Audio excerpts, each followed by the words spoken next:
Hey guys, this is going to be a bit of an impromptu video today because I'm getting a bit tired of hearing people make excuses why they don't want to get the vaccine. And that's what they are. They're excuses. Don't even try. Okay, I'm going to try and be calm about this. Okay, so I've been hearing from people this whole time that the vaccine has been out, that it's the mark of the beast, that it's worse than the virus, that it's just a way to control us, that it's population control. That's population control. Let me ask you this.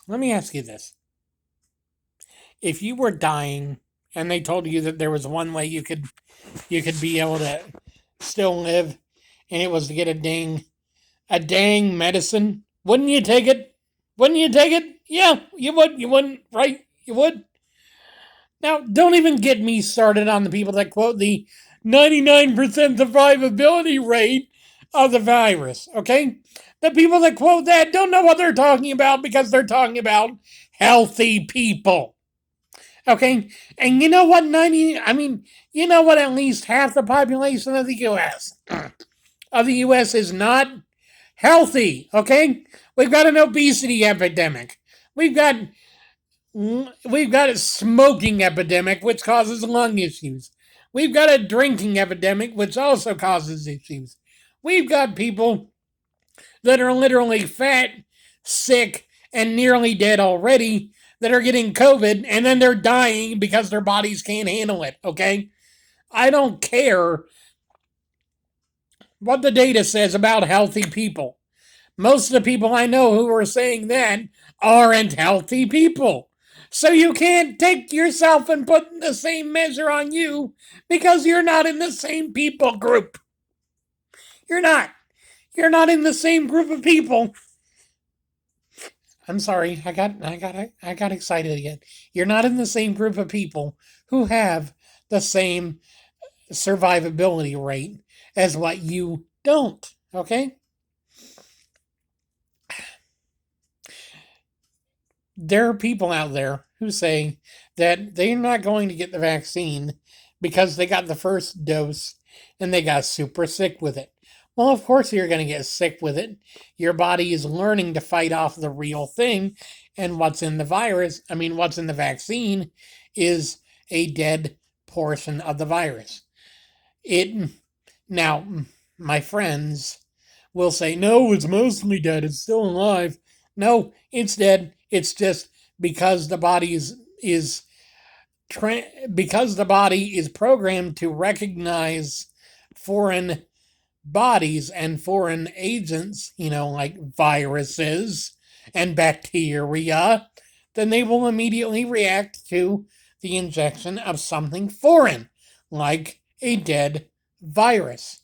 And yes, you will get inflammation. You will feel bad for a couple of days because it's using that to eradicate all traces of the dead virus and also tagging it to make sure that if you get the real thing, they know, oh, we fought this before. Okay, time to go to war. But beyond that, okay, all right, you really think the virus isn't as bad as the vaccine, all right? All right, think about this.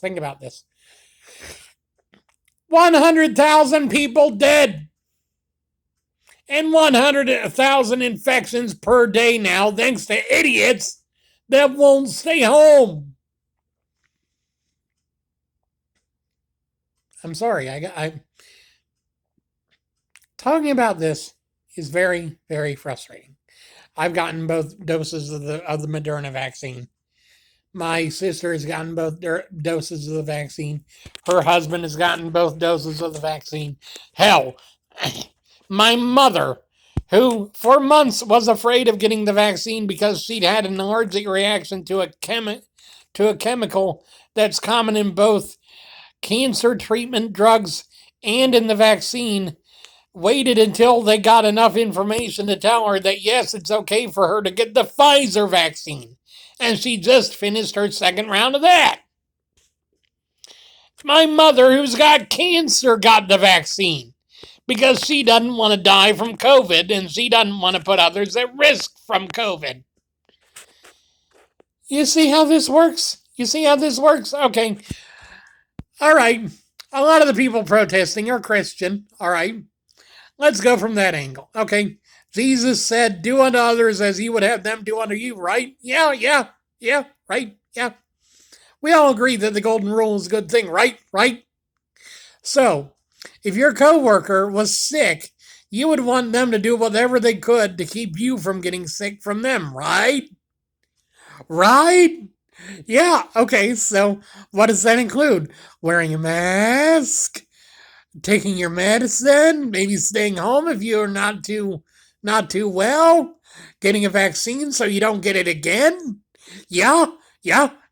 Okay. That's what you're refusing to do. That is what what you are refusing to do on the flimsy platform of religious belief. I know religious belief is important. I have faith too, but my faith doesn't trump. Yeah, see, yeah. My faith does not trump other people's safety. And maybe we should start with Trump. Who started the misinformation? Our former president. Yeah. Oh, you can just inject bleach into your meat. Yeah. All right.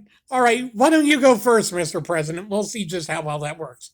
Or, oh well, if we can find a way to inject sunlight, that kills the vaccine, right? How do you ever get into office if you're this uninformed, this uneducated? I swear. The guy knows business. That's about it. He doesn't know epidemiology. He doesn't know medicine. He doesn't know anything about what this whole situation was requiring as far as information. And then he made statements that everyone took as gospel, except for people that actually read the papers. Again, I'm getting a bit too excited. I'm sorry. It's just when I see people going around going, it's my body, it's my choice. Well, all right, fellow Christians, let me just ask you, do we accept that for abortions? No? No? We respect the sanctity of life? Yes? All right. If we respect the sanctity of life regarding abortions, why can't we do the same thing with a dang virus?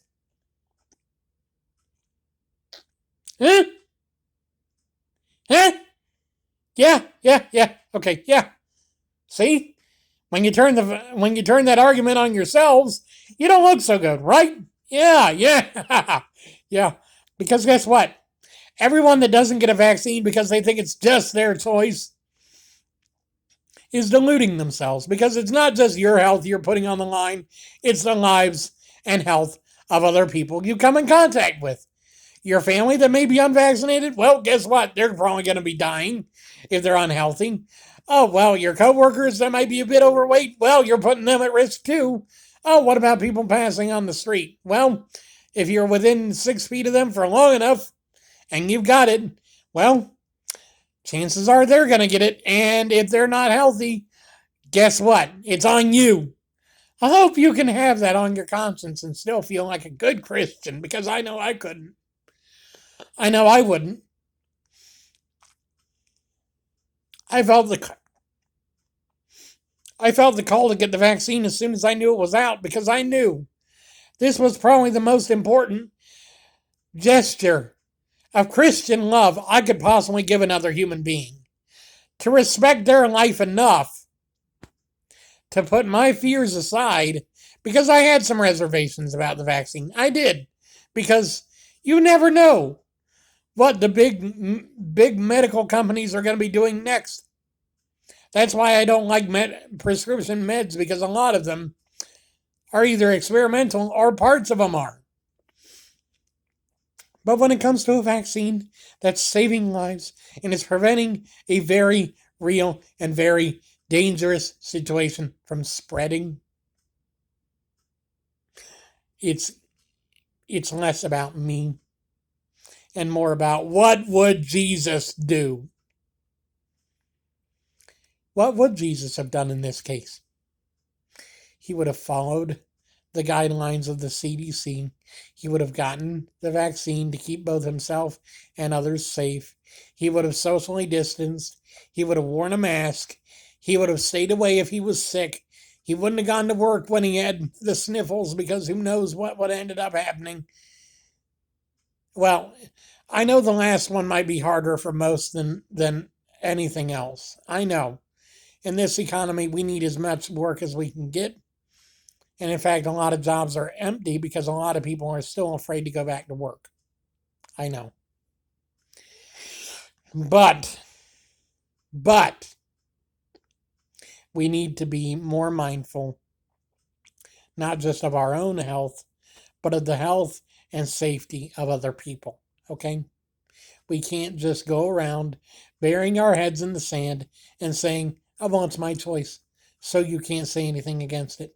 Because at the end of the day, when it affects other people, it's not your choice anymore. When it affects other people, it's not just you that's being affected. Then it shouldn't just be your decision. It should be a you and God decision. Because if you and God can come to a consensus that it's not good for you to get the vaccine, then obviously you're being told by God for a reason. But I haven't heard anyone that said God himself has told me I shouldn't get the vaccine. It's always personal preference. It's always personal reasons. If God were to mandate that no one who follows him get the vaccine, that's fine. I would apologize for doing the opposite. I would apologize for my sins. But until God himself comes down and says, anyone who gets the vaccine is not a follower of mine, I feel like I'm doing my Christian duty by taking care of others first and then myself. I hope this has been less of a rant and more of just an expression of my hopes that you will see that this is a more loving thing to do, to get a vaccine and to show love and care towards others. But if not, then I hope you don't hold it against me. And my friends who may or may not watch this, if you look differently at me for it because I've said these things, I'm sorry that my personal preferences don't line up with yours. But I'm following what God told us to do in the beginning. Love others as you would love yourself.